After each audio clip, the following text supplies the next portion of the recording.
오늘은 하나님의 뜻을 책임질하라. 하나님의 뜻을 책임질하라. 이런 제목으로 말씀을 선고합니다. 이제 하나님께서 오늘 모세를 부르시고 너는 이제 죽을 때가 됐다. 이렇게 말씀하시면서 이스라엘 백성들에게 마지막으로 꼭 해야 될 말을 꼭 전해라. 이렇게 또 모세 유언을 발표하게 하셨어요. 그런데 모세 유언은 다른 게 없어요. 자기 생각이 아니고 하나님이 지시하시는 말씀을 전하는 게 유언입니다. 그러면 하나님이 모세를 통해서 뭘 꼭 전하게 할까? 마지막 말로 꼭 전하게 할 말이 뭘까? 그거는 하나님 뜻을 책임지라고 살아라. 그거예요. 이미 하나님이 율법을 주셨고 이제 그 율법의 내용이 하나님의 뜻인데 중요한 건 이 율법을 계속 책임질을 해서 그 하나님의 뜻을 그대로 실천할 수 있게 해야지. 율법은 거창하게 주어졌지만 그 율법의 내용이 뭔지를 사람들이 알지를 못하고 그냥 형식적으로 율법 책만 남아있다면 그는 아무 의미가 없어요. 우리가 성경책이 하나님의 말씀이라는 걸 알지만 성경책 안에 있는 내용을 알고 그 내용대로 우리가 신앙생활을 해야 의미가 있지, 성경책만 가지고 있다고 신앙에 아무 유익이 없습니다. 그래서 이 중요한 원리는 하나님의 말씀이 어떻게 하면 내 안에 책임질이 돼서 그대로 소화해내는 삶을 살 수 있을까? 이게 중요한 거예요. 그래서 하나님이 구체적으로 세 가지 방법을 이제 모세를 통해 유언을 하게 하신 겁니다. 첫째는 9절부터 13절에 보면 율법을 낭독함으로 책임질하라. 이렇게 가르쳐 주셨어요. 그러면 언제 율법을 낭독하느냐? 오늘 본문 9절부터 13절에서는 장로들에게 율법책을 주어서 매 7년, 그러니까 7년마다 한 번씩, 그 얘기예요.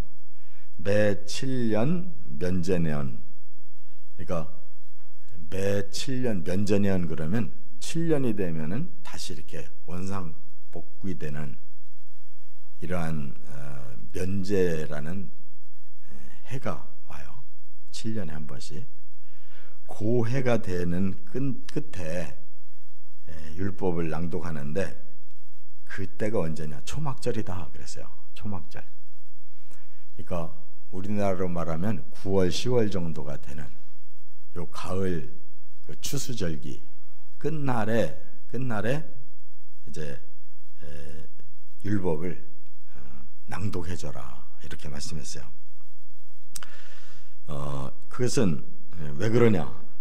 이제 모든 것이 추수를 마쳤을 때 육적인 생각으로 보면 야, 이제 우리는 풍성하게 먹을 것이 천지니까 이제는 아무 근심 걱정할 게 없다. 배부르고 등 땄으면 뭐 우리는 얼마든지 그냥 복되게 살 수 있다라고 가장 마음이 해이해질 때, 그렇잖아요. 그때부터가 진짜 시작이라는 거예요. 뭐가 시작되느냐? 내가 하나님의 뜻을 알고 그 뜻대로 내 영혼 몸을 다스려 가야 된다는 거. 이게 신앙생활의 원리예요. 세상의 원리는 그냥 죽도록 땀 흘려서 돈 벌고 그때부터는 실컷 먹고 실컷 쓰고 내 마음대로 한번 욕망을 풀고 살아보자, 이렇게 세상의 이치는 돼 있잖아요. 그런데 하나님의 이치는 정반대라는 거예요.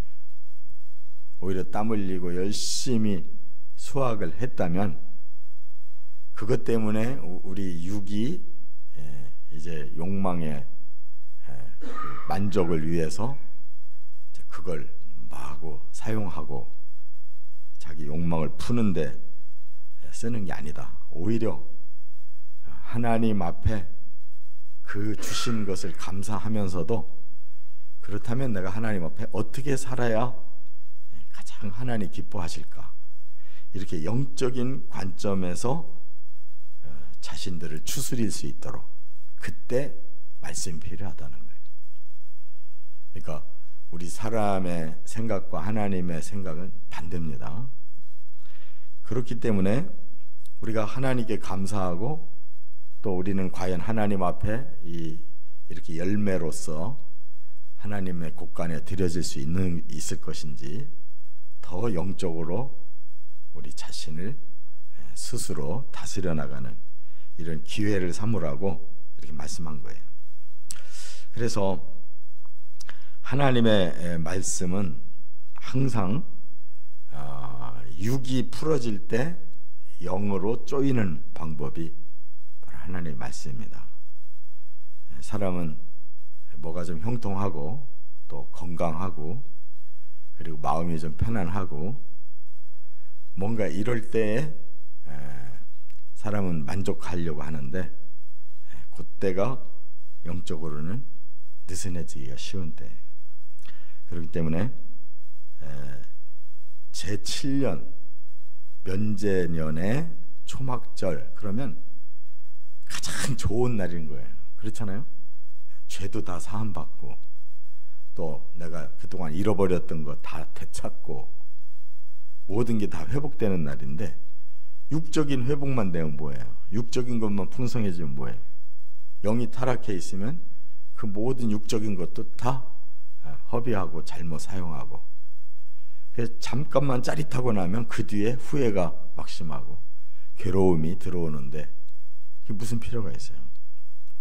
그래서 그 마지막에 율법을 낭독해서 영적으로 깨어나게 해줘라 이렇게 말씀했어요.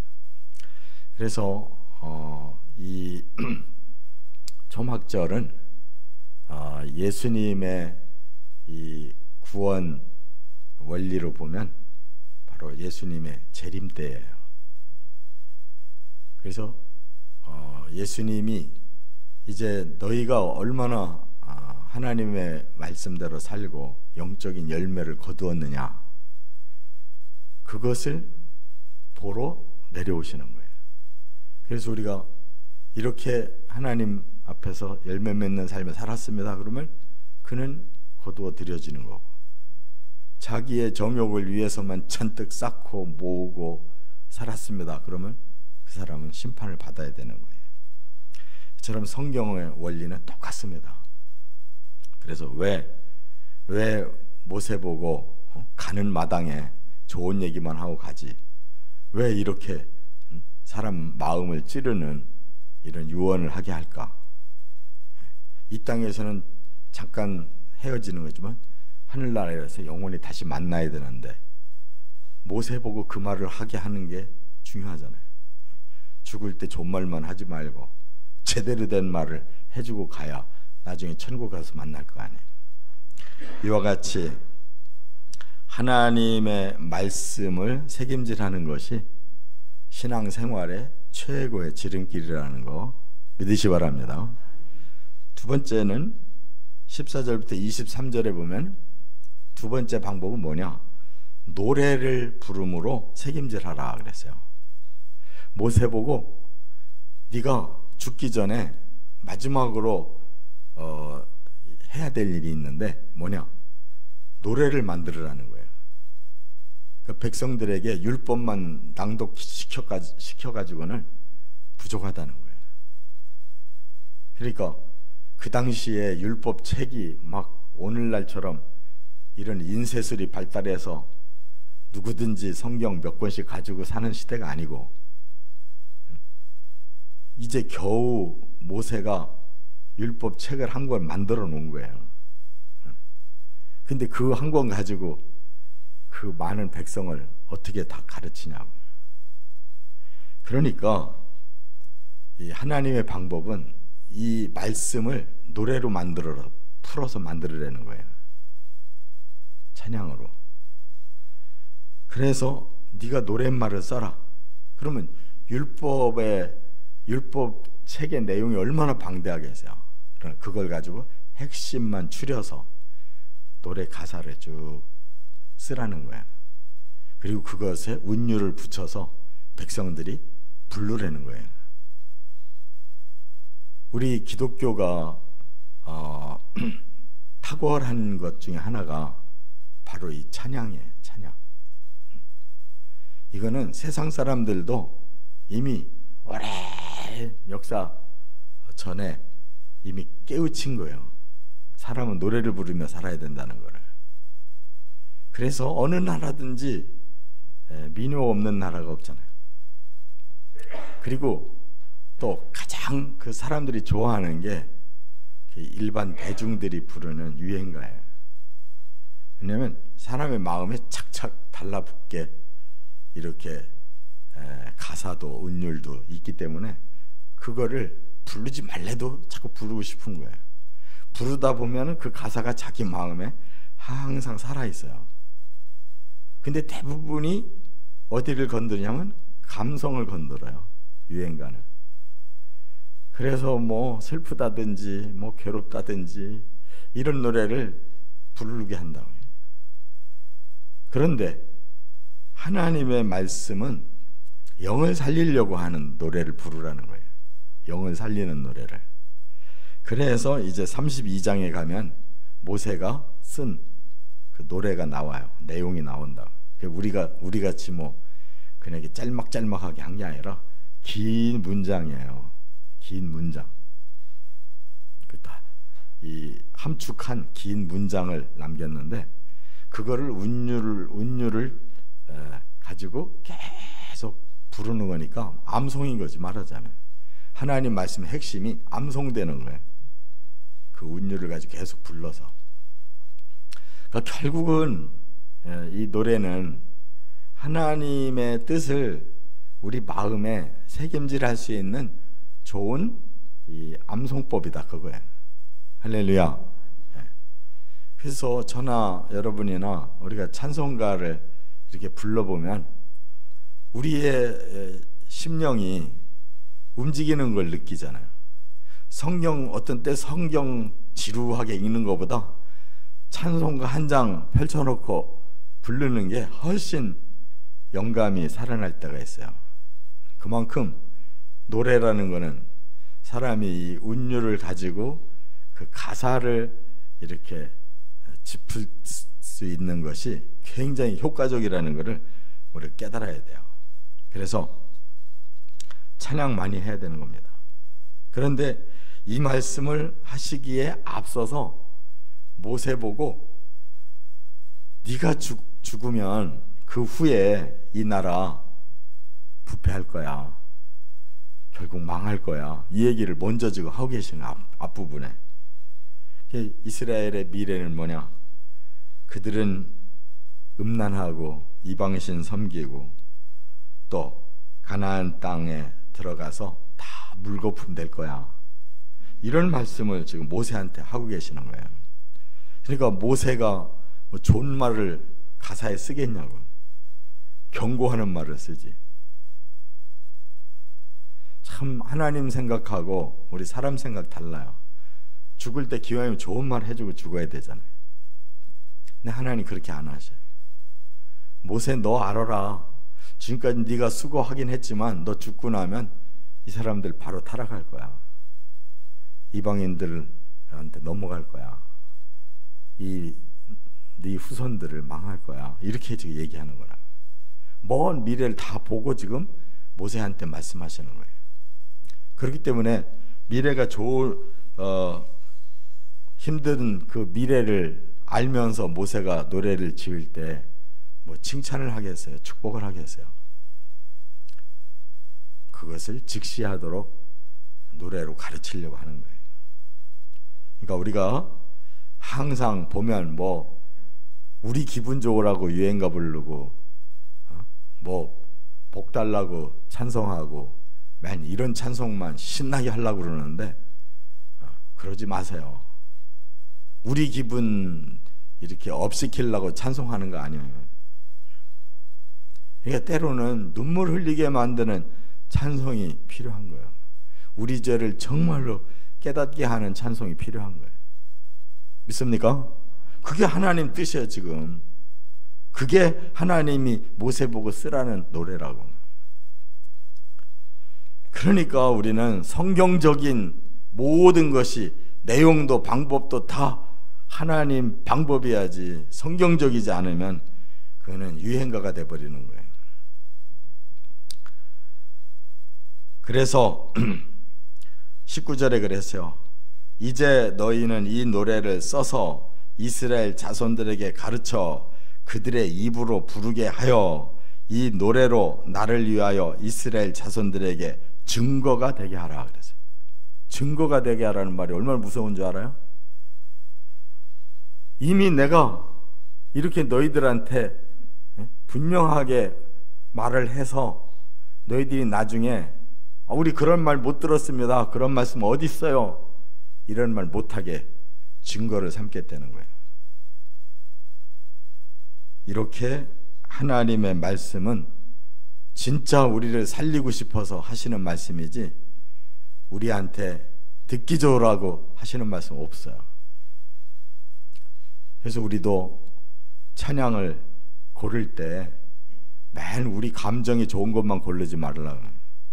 하나님이 이 시대에 어떤 메시지를 우리로 하여금 깨닫게 노래를 주셨는지를 우리가 찾아서 불러야 되는 거예요. 끝으로 세 번째, 24절부터 29절에 보면 율법책을 언약궤 곁에 두어 새김질해라 그랬어요. 이제 마지막으로 모세가 이 율법책을 완성했어요. 완성해서 여기 26절에 이렇게 말해요. 이 율법책을 가져다가 너희 하나님 여호와의 언약궤 곁에 두어 너희에게 증거가 되게 하라 그랬어요. 그러니까 또 하나 새김질을 하는 방법이 뭐냐? 모세가 다 써서 마감한 이 율법책을 언약궤가 뭐예요? 하나님의 지성소 안에 언약궤가 있잖아요. 그 언약궤 옆에다가 율법책을 같이 두라는 거야. 그러면 이 언약궤를 볼 수 있는 사람은 대제사장이 들어가서 보는 거예요. 대제사장이 1년에 한 번씩. 그리고 이동할 때 바로 그 언약궤가 앞장서는 거예요. 그러니까 항상 하나님의 이 언약, 이 하나님의 이 말씀이 모든 것에 최우선이 되는 거예요. 그래서 대제사장은 그 말씀에 말하자면 메신저로서 자기가 대표로 들어가서 언약궤 옆에 그 율법책을 확인하고 나올 때 어떨 것 같아요? 잊어버릴 것 같아요? 이제 하나님 말씀을 내가 바르게 백성들한테 가르쳐야 되겠구나. 그러고 나와야지 그게 올바른 대제사장이지. 그냥 7번 피 뿌렸으니까 뭐 다 사함받았다. 난 축복만 전해야 되겠다. 그럴 마음이 생기겠냐고요.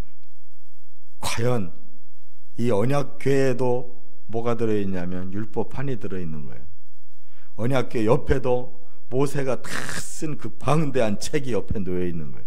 그거 보고서 나온 제사장의 입에서 무슨 소리가 나와야 되겠냐고. 하나님의 말씀이 전해져야지 엉뚱한 소리 하는 게 무슨 제사장이냐고. 그러니까 우리가 자나깨나 하나님의 말씀을 붙들고 거기서 나오는 메시지를 전하는 게 목회자지.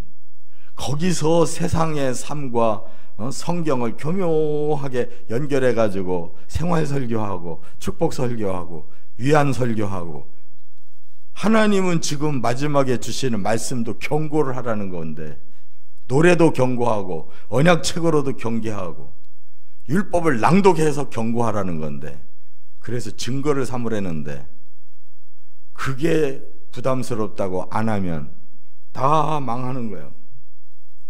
그래서 이스라엘이 결국 망한 거예요. 이 모든 방법이 다 수포로 돌아간 거라.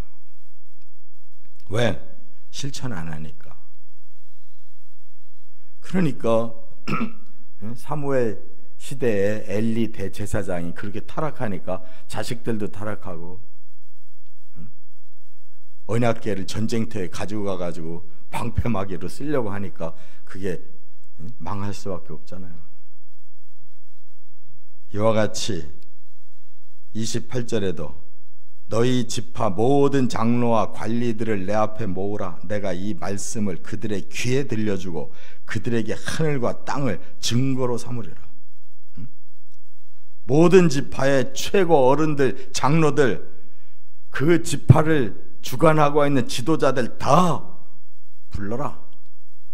그들 앞에서 내가 증거를 삼아야 되겠다.